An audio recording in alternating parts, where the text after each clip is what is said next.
Hello সবাইকে, তোমরা সবাই কেমন আছো? আমি ভালো আছি। আজ 26শে জানুয়ারি এই ইয়ারের আমার ফার্স্ট ব্রাইডকে রেডি করার জন্য বেরিয়ে পড়েছি। আর এই দেখো গেটে পৌঁছে গেছি। অনেক সুন্দর লাগছে না গেট? যেহেতু লোকেশনটা আমার বাড়ির কাছাকাছিই ছিল তাই আমি সাইকেল নিয়েই চলে যাচ্ছি, আর ব্যাগটা ছিল আমার বোনের হাতে। পৌঁছে গিয়েই দেখি যে এখনো পর্যন্ত গায়ে হলুদই হয়নি। আমার কল টাইম ছিল 3:30টার সময়, আর 4টা বেজে গেল তবুও গায়ে হলুদ শেষ হয়নি।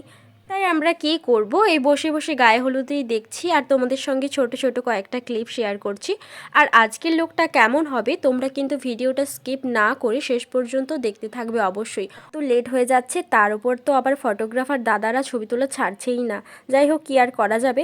আর আমি এদিকে আমার কাজটা শুরুই করে দিয়েছি। কি করা যাবে, ব্রাইড তো আর আসছে না, তাই আমি শাড়ি ড্র্যাপিংয়ের কাজটা আগে ভাগেই সেরে নিচ্ছি। এই শাড়ির কালারটা কিন্তু জাস্ট ওয়াও ছিল, খুব ভালো লাগছে আমার এই শাড়িটা। আর এদিকে দেখো আমি সমস্ত প্রোডাক্ট বের করে রেডি করে ফেলেছি। 4:30 বেজে গেল তাও এখনো ব্রাইড আসছে না, তাই আমি শুধু বারবার ঘুরছি। ফাইনালি দিদিভাইকে পেলাম ফ্রিতে, তো আমি শাড়িটা প্রথমেই পরিয়ে দিচ্ছি। তারপরে এখানে করার জন্য হেয়ারগুলো পাটে পাটে ভাগ করে দিচ্ছি। এখানে আমি অলরেডি মেকআপের কাজ শুরু করে দিচ্ছি। আমি প্রথম সবসময় আই মেকআপটাই করি, তারপর ফেসের ওপর পুরো ফুল মেকআপটা করি। আর রুমের যতবারই দরজা বন্ধ করি ততবার কেউ না কেউ আসতেই থাকে, তাই জন্য আমি দরজাটা খুলেই দিলাম। আর তোমরা তো দেখতেই পাচ্ছ সবাই আসছে যাচ্ছে, কি আর করা যাবে, এর মধ্যেই ম্যানেজ করেই কাজটাকে করতে হচ্ছে। আর হ্যাঁ, ভালোবাসার জন্য মানুষ কত কীই করতে পারে। এই দিদি হচ্ছে তার আর একটা উদাহরণ।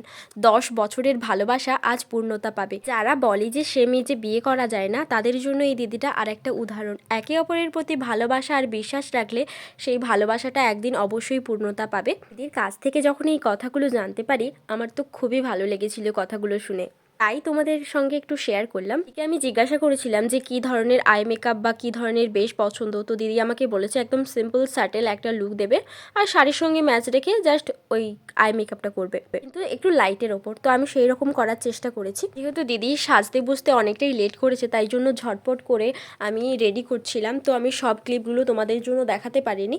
এবার তো লাইনারটা পরিয়ে দিলাম ভালো করে, ফেসের কাজ আর একটু বাকি আছে, তারপরে আমি হেয়ারের কাজটা শুরু করব। হেয়ারটাকে লাইন করে পেছন দিক থেকে পাপটাকে করে নিচ্ছি, এরপর বান হবে। তোমরা আমার কলকার ভিডিও অনেক বেশি পছন্দ করো, আর আজকে দেখাচ্ছি দেখো রিয়েল ব্রাইডের ওপর বিন্দি পেন দিয়ে কিভাবে কলকা করা হয়। আমার কাছে খুবই কম টাইম ছিল তাই আমি পেন দিয়েই ঝটপট কলকাটা করে নিচ্ছি। আর এবার ওই খোঁপা যে করেছিলাম ওর চারপাশে জিপসি আর রোজ এই দুটো দিয়ে ভালো করে ডেকোরেশনটা করে দেব। আর এই জিপসি রোজের কম্বিনেশনটা কিন্তু খুব সুন্দর লাগে দেখতে। কলকা অলমোস্ট ডান, এবার আমি লিপস্টিক পরাচ্ছি। দেখো কলকার এখনও কিছু কিছু রেডগুলো দেয়া বাকি আছে, আমি ওটা একটু পরেই দেবো। তার আগে লিপস্টিকটাকে পরিয়ে দিচ্ছি। দেখো এবার ফেসটা কত সুন্দর লাগছে, কত গ্লোই লাগছে, আমার তো খুবই পছন্দ হয়েছে। মোবাইলে কতটা বোঝা যাচ্ছে জানি না, রিয়েলে কিন্তু খুবই সুন্দর ছিল। আর সবের শেষে আমি ওড়না আর মুকুটটা পরিয়ে দেব। প্রথমে আমি ওড়নাটাকে দিয়ে ভালো করে সেটিং করে দিই। একে তো লেট করে সাজতে বসেছে, তার ওপর খুবই তাড়া দিচ্ছিল ফটোগ্রাফাররা ফটোশ্যুট করবে বলে, তো আমি ঝটফট করেই সেই কাজগুলো করছি। এবার মুকুট আর কিছু জুয়েলারি পরিয়ে দিলেই পুরো রেডি হয়ে যাবে। তো আমি এখানে নাকের নথটা পরিয়ে দিচ্ছি। কলকায় লাল সাদা থাকবে না, এটা আবার হয় নাকি, তার জন্যই আমি রেড বিন্দি পেন দিই। বাকি ছিল কলকাটার, ওইগুলো পুরো ফিল আপ করে দিলাম। আমার একটা কলকার ভিডিওতে অনেকেই জানতে চেয়েছো যে এই পেনগুলো কোথায় পাওয়া যায়। এগুলো মার্কেটে যেগুলো প্রফেশনাল দোকানের মেকআপ প্রোডাক্ট রাখে ওই দোকানগুলোতেই তোমরা এই বিন্দি পেনগুলো পেয়ে যাবে। এরপর আমি এখানে পিএসির একটা মাইক্রো ফিক্সার ইউজ করছি। এই ফিক্সারটা কিন্তু বেস্ট, মানে খুবই সুন্দর, খুব ভালো একটা ফিক্সার। এবার দেখো স্কিনটা জাস্ট কতটা গ্লোই হয়ে গেছে। ওটাই তাড়া দিচ্ছিল যে আমি আর কোনো ক্লিপ নিতে পারিনি, তাই তোমাদেরকে এইরকম একটা ভিডিও দেখাচ্ছি। এটা আমি অনেকটা দূর থেকেই করেছি, তো এটা অনেকটা দূর থেকেই করছি তাই অতটা বোঝা যাচ্ছে না তোমাদেরকে। আমি লাস্টে কয়েকটা ছবি শেয়ার করব, তোমরা সেখানে দেখে নিও যে লুকটা কেমন হয়েছে। লুকটা কেমন হয়েছে জানিও, আর যদি কেউ বুকিং করতে চান স্ক্রিনে দেওয়ার নাম্বারে যোগাযোগ করুন। আমার আপকামিং ব্রাইডদের জন্য একটা অফার দিচ্ছি, যারা আমাকে ব্রাইডাল বুকিং করবে তো তাদের জন্য মেহেন্দিটা একদম ফ্রি। হ্যাঁ, তোমাদের এই লুকটা কেমন লাগলো অবশ্যই কিন্তু কমেন্ট করে জানাও। এই সেই গেট, যেই গেটটা থেকে প্রথমেই দেখিয়েছিলাম, আর রাতের বেলা গেটটা কত সুন্দর লাগছে। আর এখানে কিন্তু ফটোশ্যুট হবে, তার জন্য ফটোগ্রাফার দিদিটাকে এই পজিশনে দাঁড়িয়ে দিয়েছে। তো আমিও সেখানে গিয়ে কয়েকটা ক্লিপ নিয়েছি। আর দিদির হাতে ওই যে পান কলকাটা দেখছো ওটাও কিন্তু আমি বানিয়ে দিয়েছি, যাতে আমি খেয়ে যাই। তার জন্য কিন্তু অনেক রিকোয়েস্ট করছিল, তার জন্য খেয়েই বাড়ি আসছি। তো খাওয়ার টেবিলে বসে গেছি, এখনও পর্যন্ত আমাদের প্লেটে কিছু পড়েনি।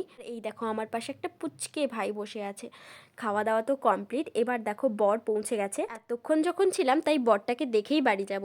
তো দেখাচ্ছি, দেখো বাজনা বাটি নিয়ে বর কিভাবে নাচতে নাচতে আসছে।